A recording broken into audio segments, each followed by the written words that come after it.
half-price sushi on Sundays. That sounds good. Don't you know about Sundays and sushi, Molly? Are they half price at the store? They don't deliver sushi on Sundays. Why? They don't, and therefore it's not fresh. I've never heard of that before. I've always heard don't get sushi on Sundays. Okay, now we know. I've got one for you. Potluck picnics with egg salad basking in the sun. Okay, that does not sound good. Oh, I can totally see that egg salad. But what about budget cruise lines with an all-day salad bar? Oh, But suddenly, you are praying to the porcelain god and swearing that you will never, ever, ever do that again and that you will change your life. It's like the all-you-can-drink hour could do that to you, too. But yes, I can see the salad. Yeah. Yeah. Think about all the stuff growing in there all day. Yeah. Oh, all-day warm salad out. Salad bars really scare me. Even though I Yeah. love a salad bar, they still scare me. It's like this hate-love relationship. Yeah. You have to be careful where you get the salad bar. Yes, you you really do. You do. Especially if there's tuna fish as one of the toppings. Oh, Yes. yeah. Well, if you haven't guessed it, today's episode is going to be about food poisoning. Yes. Oh, no. Food poisoning is actually one of the most self-misdiagnosed things that people say I have, which I thought was interesting. So today we're going to explore, have we all really had food poisoning or not? Mm-hmm. And if so, how many times have we really had it? Right. And what we should do and the myths around it. Yeah. But girls, I have been dying to tell you this story. And I know we were down for a few weeks. So I wanted to hold it in and I couldn't even tell it on text. So it does bridge to food poisoning and how this episode actually came about.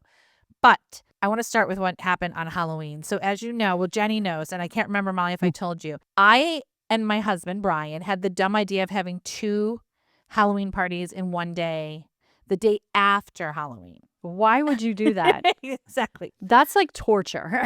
It was total torture. First of all, your kids had so much candy the night before, right? Oh, yeah. You're up prepping. And so the reason behind the theory was we really enjoy our nighttime Halloween party. And Delaney is now older. So inviting a couple of her friends and their parents, these are friends we've been friends with for a very long time. And it becomes more of like a social event. And the kids can sort of like, they're at the age where they really sort of entertain themselves, right? Mm-hmm. And Killian really wanted this year, since now he is old enough and in school, he was like, I want to invite my friends to the Halloween party. And we were like a bunch of 6 and 7-year-olds running around at night after 7, the day after Halloween does not sound like a good idea. No. So Brian was like, we can't have 2 parties. We'll just do 2 in the same day. So we'll have the first one in the front yard in the morning and then the next one at night inside the house was the theory. Okay. But it meant, because when you have any kids of any age, you have to book lots of different entertainment. As you know, you got to have like a schedule, right? Is Right. there a clown coming? Is there a magician coming? What's No. going to happen? A clown for Molly. No clowns. Molly, this story involves a clown and a magician. For Oh, you. oh, jeez. So the thing with the party in the morning was these were a lot of these moms were moms I was meeting for the first time, because my son is in first grade at a new school, and so Brian usually takes him to events and I take Delaney. So I set up a craft table that was amazing. Delaney and her friend do face painting. They had a face painting station. Oh, that's fun. Yep. We had invested in that bouncy house back during COVID, and it always is a winner. Pulled that out again. So then the thing was the entertainment. And I had this whole party like timed out perfectly. I had mimosas for the adults. I had like a 2.5 hours, like back-to-back games, everything. And then 45 minutes when I was going to be able to relax for a second was the magician. So I always get the same magician, and he wasn't available, and he gave me a list of magicians. And as I'm going to list, I got to 8 out of the 10, and this person was available. So they came. Well, the magician shows up, and I don't want to be ageist, but he was an older magician, which sometimes can be amazing and fun, right? Mm-hmm. But he was like a cranky old man magician. Now, mind you, you know me, I want everyone to like me, right? So I'm like trying to make sure the moms think I have this and I have that. And all of a sudden the magician comes up and he starts yelling at Killian. So at first I think, What? Why is he yelling at him? there were a lot of boy moms there. So all the boy moms are like, what did my kid do right away? Right. Like, and so, Yeah. well, apparently he was yelling at Killian. He was like, I can't work under these conditions, is what he said. And he was like, he took my things. And I'm like, oh my gosh, what did Killian take? So the magician we usually have lets the kids go in his pockets, and it pulls out like lots of the, like the scarves and things like that. And they on purpose like let the kids pull things out. Well, apparently Killian was like, where's the pullout box? And he took a key that was just this big, huge, funny key, thought it was okay. And so the guy like freaked out. And I was like, oh, the magician we normally have, Napoleon, who we love, always does that. So that's what he thought. So that's why I thought it was a misunderstanding. No, guys, it gets worse. What? He's like yelling at the kids to the point where the moms, like, they started laughing, like, no, Kara, this is hilarious. Like, he was like yelling. He'd be like, you need to sit down. Like, and he kept saying over and over again, I can't work in these conditions. So I have this magician yelling at these like 6 and 7-year-olds. And then at one point he tells them all they have to sit, completely calmly or he's not going to continue. Mind you, there's only probably like 10 kids at this thing. And for the parties I've thrown, they are actually on really good behavior. Mm-hmm. So they're not being crazy. Then he throws his arms up in the air. And my daughter, as you know, who's older, had been doing a card trick. And he was like, I'm not even going to charge you for this. I don't know how much longer I can stay. All the parents have to come over here and sit down. I'm like, I don't even know what to do. I said, sir, the way you're talking to these children, right? It's not appropriate. And we've had tons of magicians. And anyway, all of a sudden he gets really upset. And he goes to my daughter, Delaney, here, gives her a deck of cards and goes, you take over the show. I'm out of here. And he walks. What? He walks out of the party. Thank goodness these moms are like, they have a really good sense of humor. Like, they were dying laughing. They're like, this is the best story ever. I was like, you guys just met me. They're like, no, we're always going to be like, remember that time you hired that magician who yelled at all the children? Did you tell the guy that referred you about this? Yes, I'm going to text him. I knew that he was out of town, but I'm going to text him now. But yeah. And I think it was a referral on a referral. So I don't even know if he knows, because a lot of times these magicians have a network. So one will say, oh, like this, that, whatever. But yeah, so he didn't charge me, but he yelled at the children. Then at the end of the story. Insane. That's crazy. It was crazy. And so the funny thing is that night, my daughter, which is going to bridge us to how this all came about, this episode, she ate a bunch of candy that night, as she did the night before. Of course. And her stomach hurt really bad and she got sick, Mm-hmm. like Barf City that night. So this was like the ending of like that day. I was like, I am never doing this again. I've thrown parties from 11 a.m. to 11 p.m. and now I have a child throwing up. But the first thing she said to me was, I have food poisoning. Mm-hmm. I'm like, from what? And she named what the last like real food that she had just eaten was, which was like pudding or something like that. And I was like, no, it's too much candy. But she even said, no, Mom, I know it's food poisoning. I know, because this is what food poisoning feels like, which made me think like, we say this all the time. Oh, it's food poisoning. Right. Yeah, that was my funny story I held in. I had literally a magician screaming at my children. That is too much. That would only happen at your house. I know, Yeah. that's what I hate think to it say. And that you were actually nice to him. Like, no one else in the world would be nice to him but you. No. I was nice at first, but then I was stern. Even the mom said I was very stern. I was like, you cannot talk to children that way. But I also didn't want to go off. I didn't want to go off Chicago style to him in front of the kids and these new moms I just met and be like, and they're like, oh my gosh, and then they go back and tell everybody. So I just tried to handle it the best, But the best was my front lawn has got like a hill. And while he stormed down, he had to like march up the hill with this like, magician stuff coming out of his suitcase. And It would have been funny if he had fallen down the hill. next thing you know, like Delaney's doing card tricks like in front of everybody. Did you pay her? She saved No, the it's day. like- she did. She had to do. You should have paid her for the She worked entertainment. the whole party. She was doing the face painting the first half, and Yeah. then she did the magic tricks afterwards. What a naughty magician. Like, right? Exactly. But maybe he got food poisoning. No. Right. He just kept saying over to her, I can't work in these conditions. Bless. Like, Bless. Sir, you literally market yourself as a child magician. What kind of conditions are you used to working in? I'm just curious. Wait, can I get a list of your required conditions for working? That's an incorrect job description for him. Yeah, exactly. Like, who says that they can handle? And then he said to us 1 point, he goes, it's like there's 50 kids here. I said, so there's 10. And he's like, it's like there are 50 of them. I'm being taken over. Wow. He really is a Halloween magician because, I mean, Yeah. like, that's a horror. Yeah. He was having a bad day. Yeah. Yeah. I mean, No, if that's sir. if that's not a taboo thing to happen at a party, I don't know what Yeah. is. That's You're right. that's It's a definitely that's gross that's moment. That's my gross moment. Gross things moment with like- the gross magician. Magician, gross magician. Exactly. Wow. Oh, gross. The drama's about to end, 'cause gross. Stop asking for a friend, taboos. Icky's what we do, just science. Yeah, it's not so weird. You're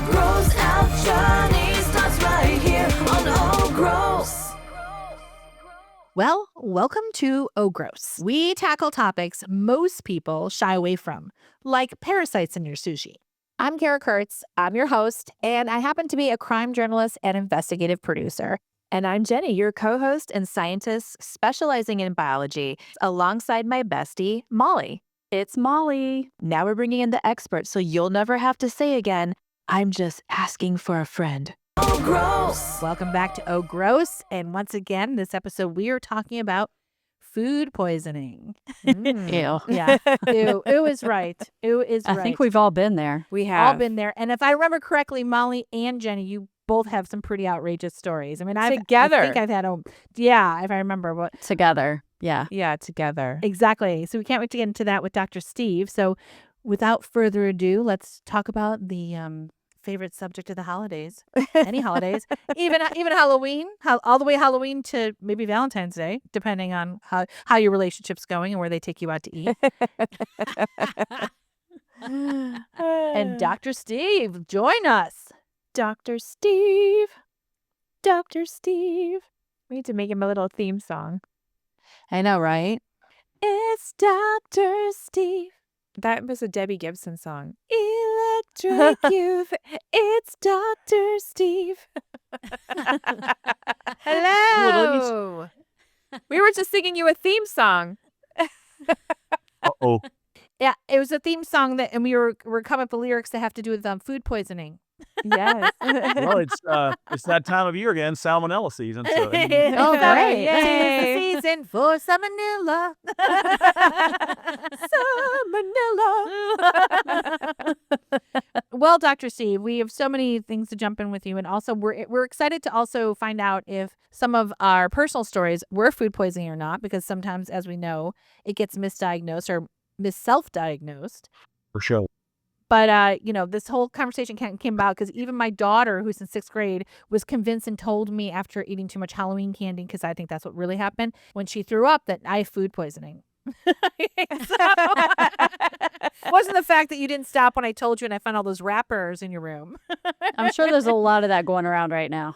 So my first thing that I have a question about, just jump in real quick, is that because there's a lot of myths around food poisoning. Don't you agree, girls? There's a lot of assumptions around food poisoning. We'll get into that after some stories. But why do you think that food poisoning is the one that everyone is so sure, oh, it's this? Because we never automatically, we try to talk ourselves out of other things. We'll be like, no one wants to say, I'm sure I have the flu, right? Isn't that true? You always try to come up with excuses I don't think it's the flu because of this. But with food poisoning, you're 100% sure that's the reason.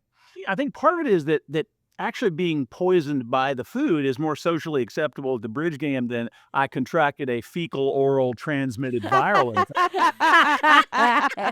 Unfortunately, way more common. Right.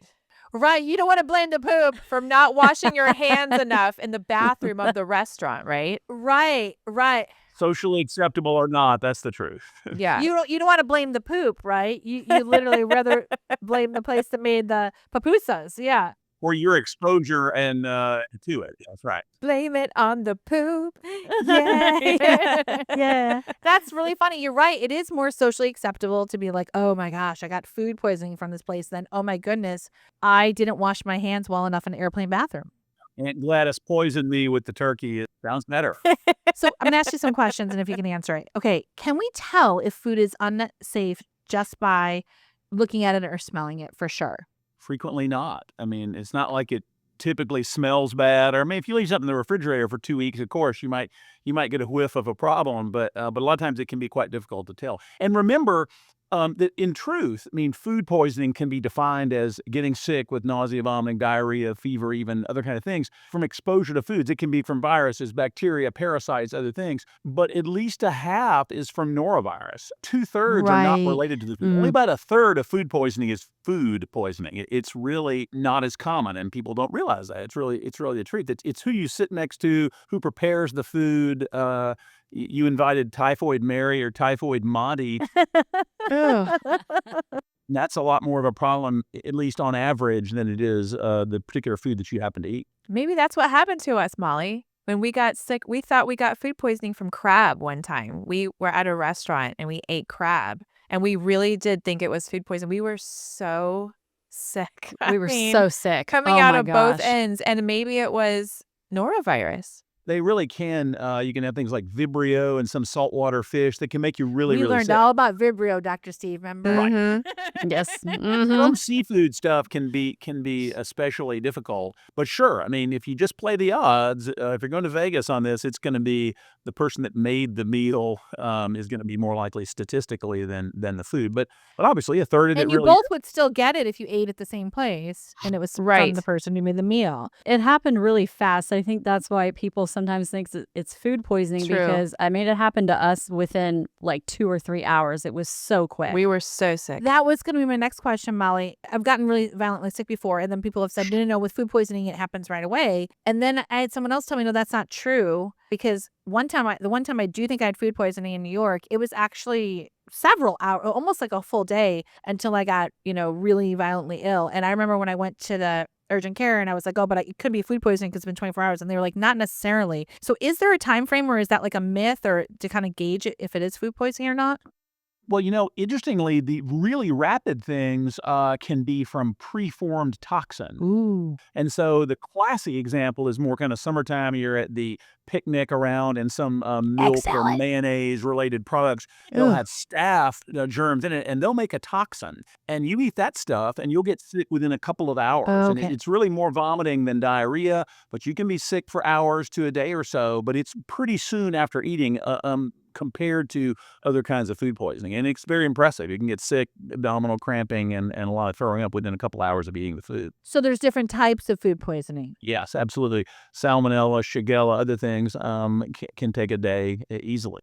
Wow. I heard you get salmonella from a toilet seat too, right? If somebody else has it. Is that true? I mean, it depends on your activity scheme, I guess. But But if you live in the same, if you live, I mean, if you live in the same house with somebody and they have salmonella, are you supposed to not use the same toilet as them? Like in your yeah, I butt to think butt the transfer? problem is that the old fecal veneer line. I hate to bring it back, but bringing the but fecal but veneer fecal back. organisms, they paint the room in situations like that. And so the biggest thing there is hand hygiene after you're in such an area, whether it's an airplane, a bathroom, or not, or at your home. Absolutely. Kids and stuff, it's hard to not handle kids and get fix their stuff, but you have to be very careful about hand washing. And it's one of those situations where good old-fashioned soap and water is probably superior to alcohol. The alcohol hand sanitizers are great, but sometimes it's more helpful, particularly with some of these viral particles, by the way, not just bacterial, to actually loosen them and rinse them out and away from your hands. Whereas you miss a little spot with the alcohol, that you may cause a problem there. And also, some of them aren't as effective in the alcohol against some of these viral kind of things, as well as C. diff. There's some things that it just doesn't work as well. C. So diff. do we need to use both the hand soap and the hand Right. sanitizer? Do we need both? Yeah. I mean, I usually stick with the soap and water when I've got it, but particularly if you have particulate matter, if you're cleaning up a kid's diaper, you have stuff on you, or if you're cooking, you have little bits of turkey or whatever, it's better to use soap and water because you want to loosen those things and actually rinse them away more thoroughly. Then the alcohol might not do well with biologic particulate matter there. It may not kill all the stuff inside of it. So in those situations, particularly soap and water is better. So I'm still a little stuck on this. The difference between like norovirus and food poisoning. Like, how can we tell? Or is this something silly to have to tell the difference of?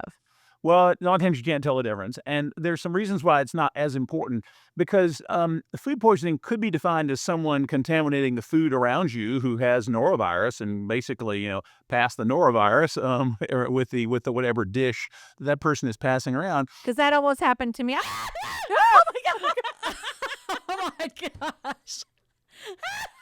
Okay, folks, my 6-year-old is home sick from school because he threw up this morning, and he just scared the living bejesus out of me and got in this room. That was hilarious. Okay, sorry about that, guys. Not at all. It can be hard to tell the difference. And furthermore, the good news is that it seldom matters, because even with bacterial growth and food poisoning from Salmonella, Shigella, Campylobacter, there are a bunch of common ones, you are generally not recommended to take antibiotic agents for those, except in the unusual circumstances of a really immune suppressed host, a really bad version of it with high fever, and even then, typically once you've isolated the germ, because there are some things that are actually dangerous to take antibiotics for.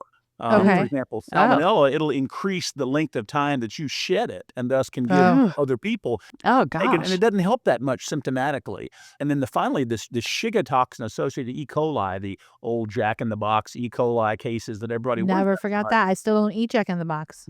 Right. And so taking antibiotics can make that worse. The immune system sees more pieces of bacteria than they do whole bacteria when you break them up with antibiotics, and they have a lot higher incidence of developing some of the kidney side effects and really dangerous side effects from that. So it's better not to take antibiotics for a couple of those specific reasons, and it seldom really helps very much with mild to moderate cases of even bacterial. So you generally treat these things the same way with supportive care, rehydration kind of fluids and the like. So do we think that Molly and Jenny had food poisoning or norovirus? Well, it may be a distinction without a difference because that food can be contaminated with norovirus.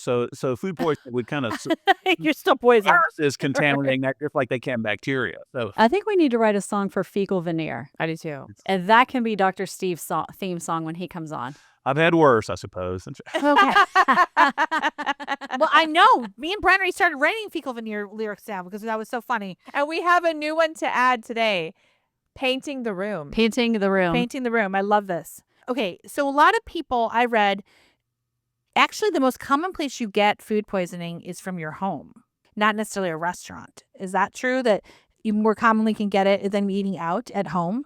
It's funny. I've never seen any data really to explain that. It's wherever you're around someone. It depends, of course, also what you're eating. If you're eating at a buffet with a lot of foods that are higher risk, There's the buffet mayonnaise again. containing things, poultry containing things. So there are a lot of factors that go into it. And I suppose that sure enough, you're around people in the family that might be sick that you can't avoid. You can certainly do a fine job of getting food poisoning in either place, at home or It's everywhere.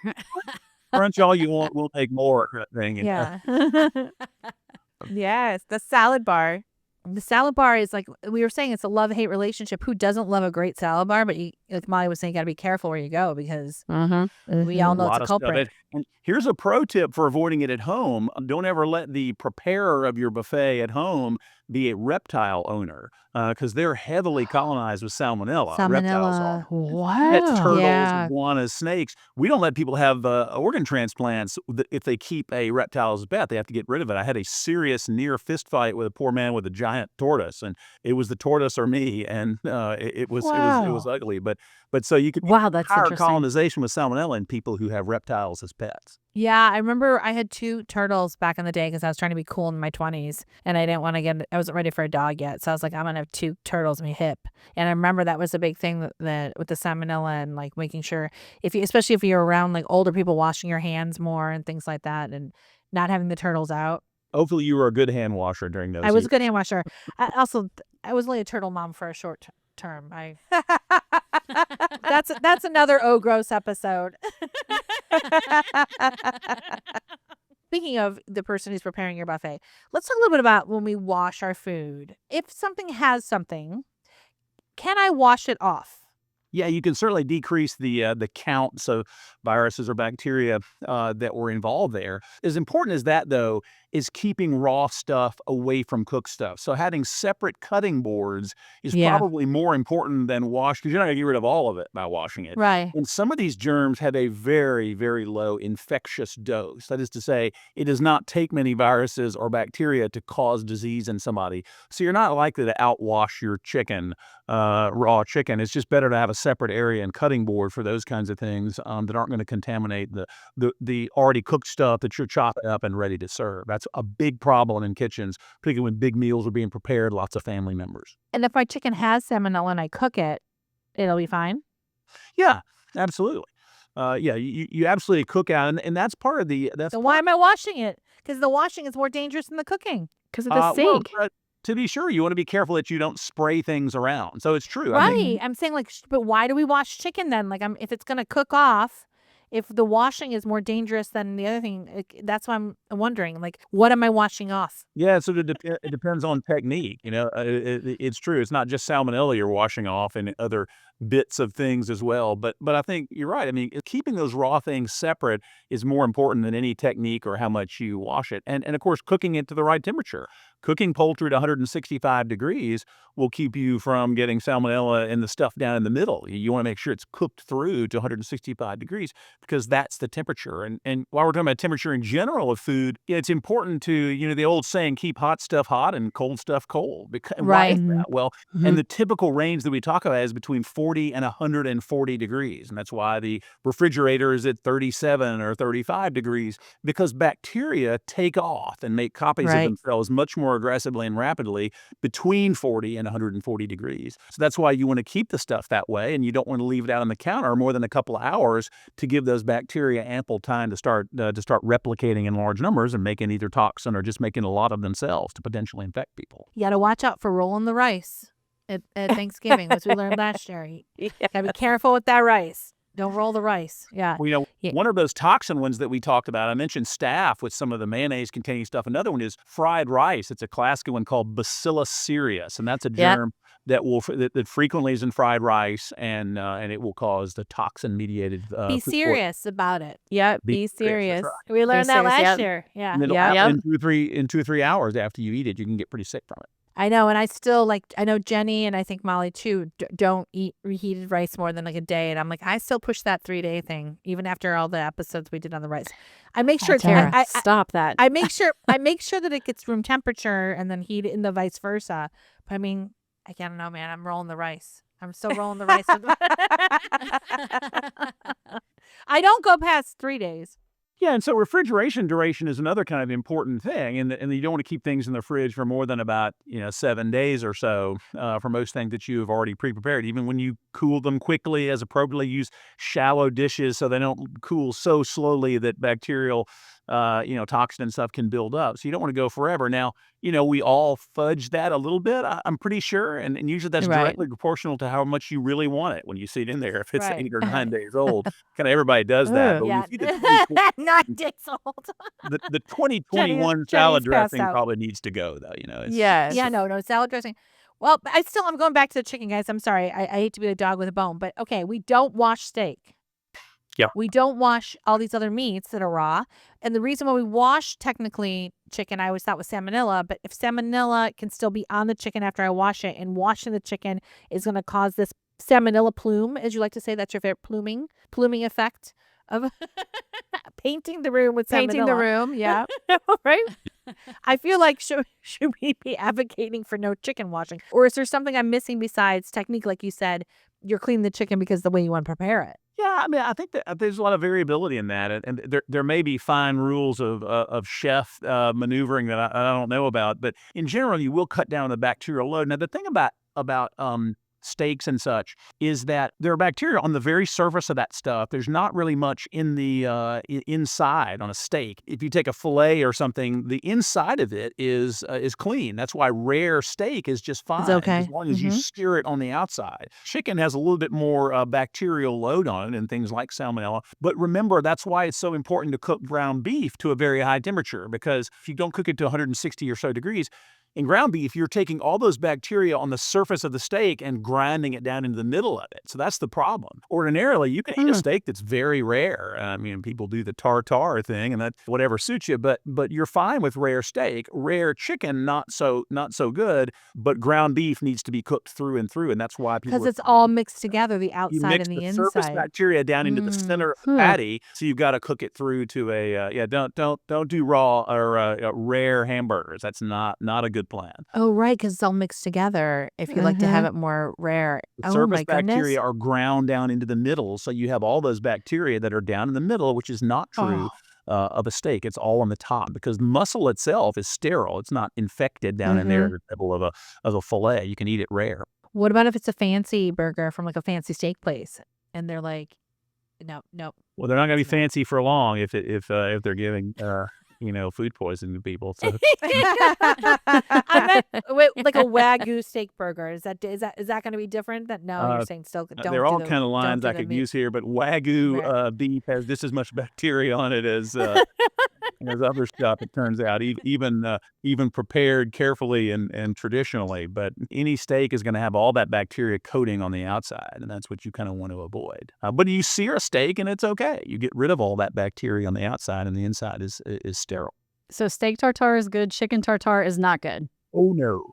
No. Chicken tartare is terrifying, is what it is. Somebody does. There is. I can't remember where I was. I don't remember where in the world I was, but there was like a chicken tartare thing. I mean, we didn't do it, but I remember something like that. Well, chicken is kind of. I mean, they shouldn't say rolling the rice. They're mean to the rice. It really should be rolling the chicken. I mean, isn't chicken a little dicey? You know, one story I'll tell you just to show this is real world and it really happens. There was a lovely young lady one time, a college student, who came home for the holidays to cook a nice Thanksgiving meal for her parents who were not in the greatest of health, all very nice people. And she just was a college student, wasn't paying much attention, and was using the same cutting board for, raw and so forth. And so she went to an emergency room locally with a classic sort of salmonella infection. Now, they correctly didn't treat her for salmonella because she was not terribly sick. And they said, well, it's food poisoning, and they didn't do anything, treated her supportably. Came back a few days later with a lot higher fever, much sicker. Arguably could have gotten antibiotics then, but did not. And then finally, about a month later, presented with a big swollen lower leg, and she developed a salmonella abscess inside the bone that we had to operate on and drain out this big abscess in the bone.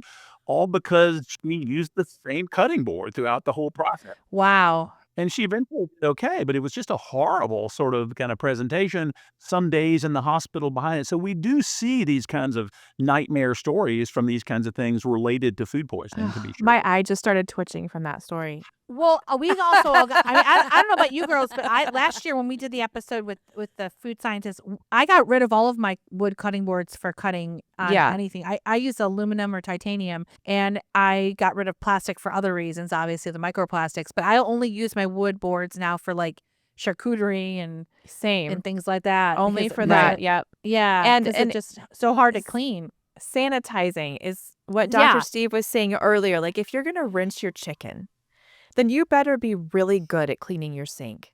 Because otherwise, you're just going to get the fecal veneer in your intestines is going to, flow out and paint the room. And So, chicken fecal veneer clean is your no sink. better than a human veneer term. Right. Chicken veneer in general. But you raise a very important point, too, because spatter is an important problem in food Spatter poisoning. is a problem. But and you- I have a son, and I can tell you it's a big problem. I was in another area of spatter. Okay, Not I'm trying going to back. not trying to Germ globalize spatter. this necessarily, but when you rinse, you take a nozzle or something and hose down a turkey in your sink. Yeah, you have to be very careful because that will splash for a couple of feet Yes. sometimes. We worry about this in the hospital around sinks. We're very careful to clean around sinks and don't put things right next to a sink in terms of medications and the like, because a lot of outbreaks can be triggered by that sort of thing. And the same thing is true of food poisoning. You'll get salmonella or whatever bacteria, Campylobacter, around on the counter, and then what do? You take your cheese or whatever else you're working on, and you just rub it in that bacteria. It's a big problem for a large. Well, just even like simple things of like when you're trying to dump out, like this is a story that just happened. Sorry, Brian. So I prepared all this ground turkey, and we were having a hard day over the weekend, and we were gonna do like turkey bowls, and then he decided no, he wanted to make quesadillas because he needed like more comfort food. So I was like, that's fine. Just put the turkey away. If you're gonna make the quesadillas, I don't care. You want to make chicken quesadillas. Well, anyway, cut to. It was like this, it was supposed to be enough ground turkey for like, have leftovers on next day or whatever. It was a lot. He forgot to put it away. And then the next day I like open up the lid. Like I'm like, oh, I'm going to make eggs in this. And there's like all this ground turkey has been sitting on night with the lid closed out like room temperature. So it was not good and it did not smell good. So I'm like, you have to clean this out. So when he went to I was preparing food like on our main cutting area. And he went to put the thing down and dump it out. And I watched this turkey fly, turkey pieces sort of fly that have been over there. I'm like, you just contaminated my phone and everything else. He's like, no, it didn't even touch the phone. I'm like, did you learn anything from Dr. Steve? Everything has just gone everywhere. I have to Clorox everything now, my phone, whatever. But you were in my head. I was just watching in slow motion. I'm like, boom. It was the poultry veneer spatter. I was like, it was a spatter everywhere. And he was like, it's fine. I'm like, it's not fine. And then I was watching him clean it in the sink, and I was like, it's splattering everywhere. Yeah. But you have to, even cooked food that sits out overnight, you got to be careful about, especially, right, the bacteria there as well, and how you clean out And those these are things. simple things. They're not complicated things, but when you're cooking with 8 people at a large family Right. dinner, somebody now needs to be in charge to realize that stuff's not going on, because it really can happen before you even realize it. And particularly, don't ever let somebody sick make the food, because that's a big it's a big source of outbreaks in family food poisoning during the holidays. I'm like, Oh my gosh, that happens all the time. People are all the sick time. and I just have a cold or it's just allergies, and you're like, you are totally What's that old saying? Too many cooks spoil the broth or something like that? too Like, many isn't sick that the cooks, case? right? Yeah. I mean, you guys, it gets cold in Georgia. I mean, I grew up in Chicago, so I feel like every Christmas, someone's like, oh, I wonder if I'm getting a fever. And they're like stirring the meatballs. You know what I mean? Yeah. Like that, right? And around the holidays, I feel like that's like par for the course. So basically, you're just passing, Another bowl, please. Right. you're passing the COVID, the strep, the flu. Oh my gosh, that's great. That's so true, though. Now I'm really rethinking all the holidays and we've gotten sick at. I'm like, it's probably when we all eat. It's literally probably all of us touching the pots and pans and everything else, right? But a lot of this stuff can really be remedied with good hand hygiene. And they've done studies about this. They've said, okay, we're going to study how, carefully doing hand hygiene in situations, and it cuts down by a third the number of cases on average associated with things. So it's very important to use soap and water frequently and effectively, appropriately, because it really does work. There's no question about that. But if I'm sick and I wash my hands, which everyone I know in my family does, we all wash our hands. But like, let's say I'm sick and I wash my hands, and then I go to cook and I sneeze into my arm, the plume of how I sneeze probably, unless I go wash my hands again, and then the next person comes up. I mean, now I'm just like terrified. You guys, everyone cater holidays. Just cater. Listen, everybody. Bath and Body Works has antibacterial hand soaps for like $3.25. Go get them and give them for the holidays, okay? That way we're all safe. And it's a doomsday of germs in the holidays is all I'm saying. And use it, I guess. And the other thing that's important too is cooking at temperature. Use thermometers. Right. Make I mean, sure we talk about that a that lot. what you're doing. We It have to doesn't remind do any everyone. good to do all this great stuff if you then cook your ground beef to 125 degrees. It is so use those thermometers, because they can really be quite helpful in ensuring that things stay. Again, the hot stuff stays hot and the cold stuff stays cold. We got it because we did get last year. We got into like chicken and cutting boards, right, girls? But in vegetables weren't really talked about. We talked a little bit about vegetables, but here's the thing: like this grand debate, like your bell pepper. If you wash the outside of your bell pepper, what is the risk by not washing the inside of your bell pepper? I want to plead ignorance on the inside of bell peppers. I'm not really sure how that works. Because don't you think there's the person who washes the bell peppers after they cut and the person who washes the bell peppers before? It sounds good to me. I mean, that sounds like a good plan. I cannot tell you how much that decreases the risk of food poisoning. There's a whole lot more problem, obviously, on the outside because vegetables. It's just important to wash vegetables kind of thoroughly. The inside, I just truly am not sure about those kinds of things. But they've been through soil and they can pick up parasites. And down in some of the southern climates, strongyloides, they can pick up eggs from parasites and so forth. So just rinsing them off sometimes is sufficient in those kind of circumstances. And sure, the inside, it's A-okay by me to wash that, but I'd be making that up if I told you what the numbers were on that. I'm not sure. Jenny, do you wash your bell peppers on the inside? I don't. I wash everything on the outside, though. But Right. because I think I do about too. the Me too. soil, like Dr. Steve was saying, Right. because, I mean, I think about stuff like in Georgia, we have deer all over the place. Deer are everywhere. And there's a lot of giardia where deer are. So if someone has a garden and you've got deer walking Or a around puppy. your backyard, or a puppy that hasn't been dewormed, you might give yourself some giardia or something horrible like that if you don't wash your vegetables. Dare I say the deer veneer? The deer The veneer. deer Oh, I love it. It's around Christmas time. It's perfect. Deer veneer. Cheer.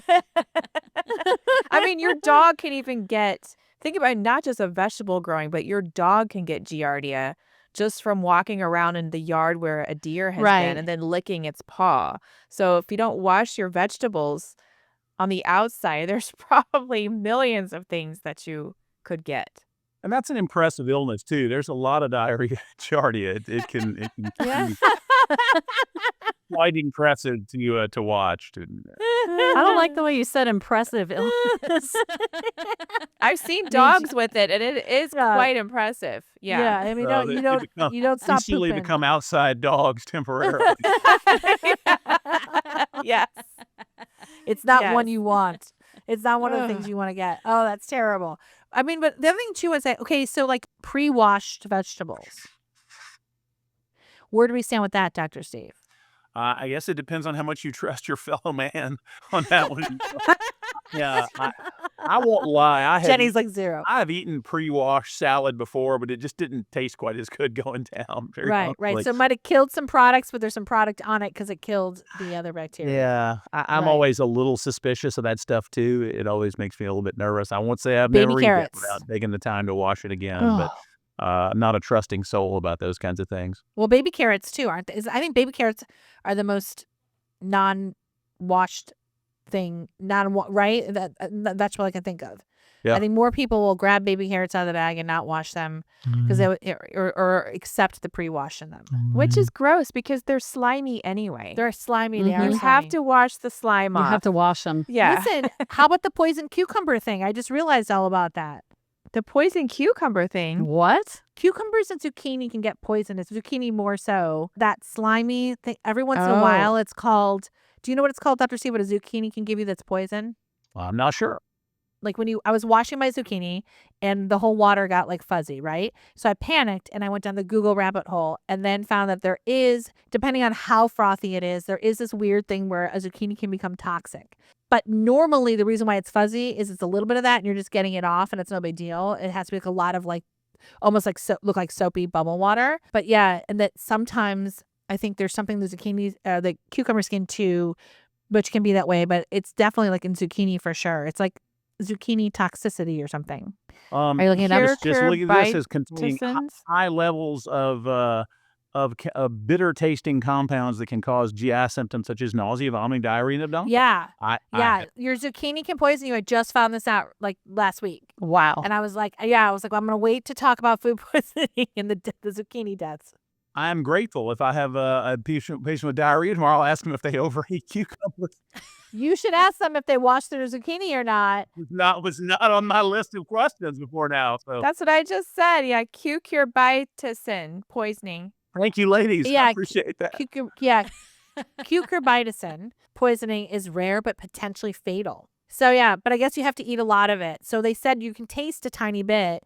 And if the zucchini tastes really, really bitter raw, then you know it's like a no-go and that you should be okay. And then spit out, like don't like, eat a lot of it. But yeah, that it's your zucchini can get, Did I just bring something to the table today? You did. You brought us Good your job. scientific thing. Look at me. I'm so scientific right now. Just so everybody knows listening, if you are washing your zucchini and it does get soapy, that does not mean it has this. That's very common for zucchini, that it can create a little soap. And the way just take a tiny bite. And if it's bitter, do not push it. As I tell people not more push and it. more, it's just safer to stay inside and lock the doors. you Yeah, know? Yeah. Just don't eat anything. I do have a question about food poisoning. What are some of the top foods that food poisoning is blamed on? I know we hear a lot about sushi, maybe crab, things like that, but are there certain foods that you hear more about than others? Mayonnaise for sure, right? Yeah. So poultry, because again, the high concentration and penetration of the bacteria there. Eggs, rice, you already mentioned. Any dairy or mayonnaise products really does nicely and support bacterial growth. And deli meats is kind of an interesting one because Yes. Well, there's they tell some you to nuke bacteria that like when you're pregnant. listeria. They Yeah. can survive nicely in refrigerators. And so deli meats can sometimes be a source of that. And that's an infection that can cause anything from a mild gastroenteritis up to, in an immunocompromised host, meningitis, bacteria in the blood, and death. And so that's going to be you'll hear of listeria outbreaks. Yeah, recalls a lot on Okay. listeria. And I remember when I was pregnant, like I didn't eat deli meat, but they said if You you have to are nuke going it to if you nuke do. it. Yeah. Yeah, nuke it. So that makes sense. Yeah, and we're seeing a lot of recalls with the listeria. I mean, the one thing I got to tell you though, Dr. Steve, like the recalls are so late. Like the one time, remember girls, we like played it. Like my recall for carrots. Oh, yeah. I got a recall on my baby carrots from Costco, and it was like 6 weeks after the fact I bought them. I was like, who has baby carrots? First of all, After those baby carrots are in my fridge. I You've got bigger recovered problems. from your 2-week illness. Right. Like I got a bigger problem. Well, It's like so it does funny. speak to the fact, though, that the efforts of the CDC and some of the public health things can be very important. And so, Yeah. there have been some problems there lately. Of course, even the government shutdown, they're not on the job doing that stuff Right. when that Yeah. occurs. And so that's an important piece of work that they do is delineating and announcing and managing food outbreaks because, thousands of people can get sick from some of those things. And so tracking those down, investigating them, there are officers of the CDC that go out to investigate those sorts of things. And you have to do some legwork to find out exactly where those things came from. You have to interview people. Where did you eat? What did you get? And so it can take a lot of effort to get that and to protect the people from those kinds of problems. It's very important. Yeah, I know for sure. And also to make sure that you know when there's an outbreak before it's 6 weeks after. Little help. Yeah, I'm like, oh, well, I guess, I can understand it for salami because people do buy bulk salami or, something like that from Costco, and it's meant to, it's a cured meat and it lasts a long time. So you could get a phone call 3 to 4 weeks later, but 6 weeks after carrots, we need a whole other conversation They're gone. about it. And carrots don't even freeze that well. You know what I mean? Every time I try to freeze my carrots, I barely make soup. They always taste like soggy. So I was like laughing so hard. But- well, is there anything? I guess the one thing I want to know for sure. Okay, if it's blank, it is not food poisoning. Fill that blank in for me. So if you get this symptom or you have this, is there something to tell our listeners it is not food poisoning if you're getting these symptoms? I mean, the problem is it's very difficult. Obviously, respiratory infections aren't, but anything that's a GI illness, nausea, vomiting, diarrhea, bloody stool, belly pain, cramping, all of those things can be Fever? Because a fever, no question. Now, people who have 103 fever, that's kind of the different delineation. You have to be a little more careful. You have to go get some cultures. You have to try to find out what this is, because that would be the kind of person that you might want to actually give antibiotics to. But again, only after you try to figure out what it is, because there's some other things like the sugar toxin producing E. coli that you don't want to give antibiotics to. So anything that's GI illness, it absolutely can be food poisoning. And again, you can get norovirus from somebody without food. I mean, just that you shake hands with them and you scratch your nose in the same way you might get a cold. You can get those things without it being related to food, but so many of them are, because if somebody has norovirus and is around a large, food gathering, they're going to contaminate a lot of that food, and it does not take much. So, Right. so really, it's very difficult to know, because food poisoning itself, as we're pointing out, is a broad catchment term. It Right. can be from parasites, bacteria, viruses, anything that somebody contaminated, again, more commonly at the table or preparing the food than it is intrinsic to bad food that you purchased. That's only about a third of the cases. So no, it's very difficult to know that whether it's food poisoning or not. In fact, it generally is. Though, again, you may have gotten it from a friend or a child or whatever that has nothing to do with food. That, of course, happens too, particularly with the viral illnesses. So the myth is more about the fact that people are blaming the actual food, but we can get food poisoning quite often because humans can give us norovirus or give us their illness through passing anything, whether it be a fork or the food. But theoretically, it wouldn't be food poisoning if you just happen to have somebody in your house with norovirus or working with them, and you got virus on you and you consumed it because you didn't wash your hands and ate one of your baby carrots, which was perfectly fine, but your hands had norovirus on it. So that's not really food poisoning there. Right, But if right. if somebody else was passing you the baby carrot with a bunch of norovirus on it, that's still kind of food poisoning, but not in the way that people classically think about it, actually. And is there a time frame like that? The what we were talking about earlier. If I throw up right away, could it be food poisoning? If I throw up 24 hours later, could it be food poisoning? Yeah, I mean, it could be either. Now, the ones that are just a couple hours away are things that typically are preformed toxin, but just as much food poisoning. They're not the germs themselves that are causing the disease, though. They're the toxin that bacterium has already made, that it gets in you and very quickly makes you sick over a couple of hours.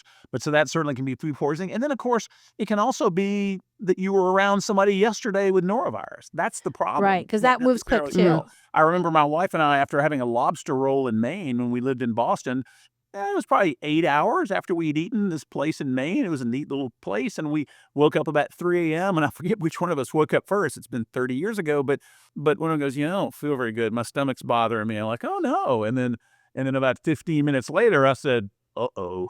I the same thing. And we presumed, just like we're saying, that it was probably the poor lobster roll guy. It could have been, though, that it could have been that somebody we were exposed to, a friend, the day before. That's entirely possible. Again, the good news is, the one relief about this is that it generally doesn't matter in what you do. So unless you're immunocompromised severely or have 104 fever and bloody diarrhea and the kind of things that would make us kind of pursue active medical care and maybe antibiotics, we deal with all these things about the same way. So in that sense, you can take a deep breath and relax, because it doesn't so much matter in most cases which one of those things it is. You could figure it out, but it's never worth going to all that trouble and going to the Right. hospital to figure it out. It's just, it generally all ends the same way. Another myth, I think, or I don't know if it's a myth or not. If you heard this before, where it's like, oh, it's food poisoning, when your body will want to get rid of all of it. You won't stop until you throw up everything, and you won't stop until you poop out everything. Is that myth true, or is it there's different levels of it? So if you throw up once really bad, it could still be food poisoning. You mean that the more you throw up or have diarrhea, the more likely it is kind of the food poisoning, Yeah. that sort of thing? Yeah, although some of these toxins can be fairly short-lived. You can have 2 hours after you eat your picnic, potato salad, which is a classic. Never You eating can potato be salad very again, sick, or Ugh. get it out very quickly, and you really aren't sick for very long. That's for sure. And then, of course, you have that salmonella business where if you take antibiotics, they don't usually help very much for mild to moderate salmonella. But because you're getting rid of some of the, dare I say, good bacteria — I don't like that term. Any bacteria can be bad if it's in the wrong place at the wrong time. But you get rid of the things that are competing with salmonella and keeping it away once you've killed a lot of it. And salmonella can stay inside some of the white blood cells and some of the cells. And so it can kind of repopulate. And paradoxically, when you take antibiotics, it can secrete for a lot longer and make other people sick for longer. And that can go on. You can continue secreting that for days, even after you're no longer symptomatic by a long shot. So there are a lot of complicating factors to that, too. let's just not stay home this holiday. Like, I just lock know. yourself in a room. I was just going to say, do we all need to purchase a whole bunch of Clorox wipes and Lysol and everything Lifetime right now? movies. I mean, we could get, like we could watch movies in our room Gloves. by yourself. I handle my poultry with gloves now, by the way. I mean, but why handle it at all? Like, what I'm hearing right now is I might just go outside in the barbecue and just not even care and just burn it off. Like, I feel like unless you're preparing it because you're doing some sort of, dish that requires it as a chef, I mean, the risk outweighs the benefit of rinsing the chicken. You could dump it in the fryer and risk burning your house down, too. So Well, there's no free lunch. Maybe that's not the best analogy. yeah, but I mean, I don't know. Does vinegar kill salmonella? Can you do a marinade and then throw it in there? Because I feel like now I'm just like, probably not good enough. Nah, probably not good enough. Might make the chicken taste better otherwise. I don't know. breaks it down a little bit. I mean, listen, like I think there's some great. I think what we get from I would love to have some great takeaways, but the takeaways is, folks, you're not gonna know what it is if you're puking and you're pooping after the holidays. And I think Dr. Steve hits home. Wash your hands. But I think a lot of people forget this.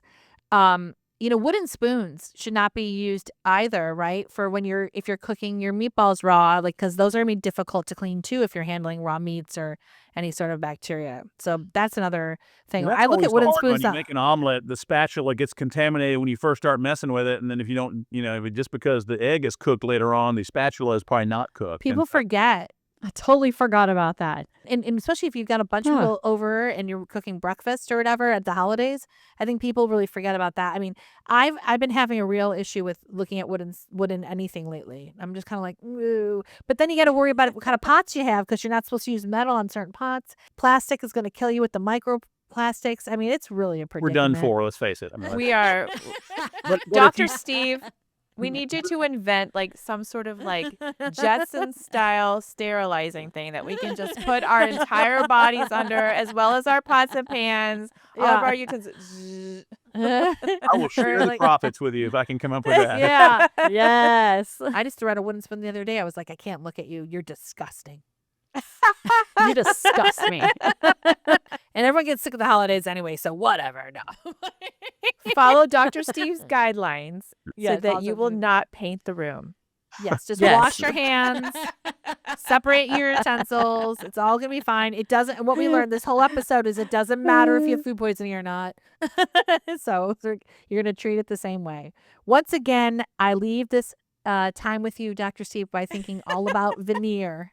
All the different veneers we Always. can, all the different sprays of veneers we can have in life. It's out which, there. By the way, we posted on TikTok the definition of fecal veneer, and it did really well for us. Thank you, Dr. Steve. Oh, good.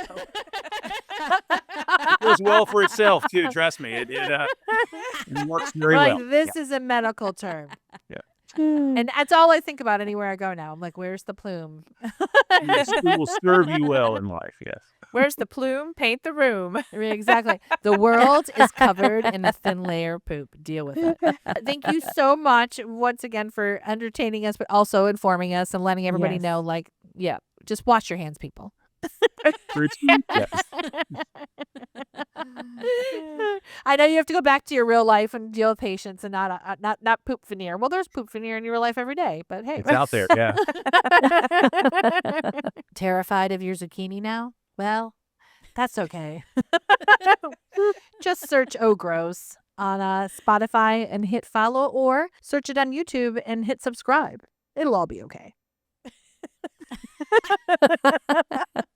When you're painting the room with your fecal veneer in the bathroom and doom scrolling, zero judgment, follow It's So Gross on Instagram, TikTok, YouTube, X, and Facebook for the stuff we cannot fit into this episode. Bring your questions and your probiotics, as well as your gloves. And if you want everything in one spot, head over to ogross.com for everything that is gross. Or not gross. It's all about, it's not gross, it's life. The Dear Veneer. Oh, gross. That drama's about to end, 'cause gross. Stop asking for a friend, taboos. Icky's what we do. Psoriasis, podiatrist, and pinworms too. It's so gross. No need for strife, because gross. Life is part of life, it's just science. Yeah, it's not so weird. We got the facts, nothing to fear. Oh, gross. It's just science, no, it's not weird. It's just science, nothing to fear.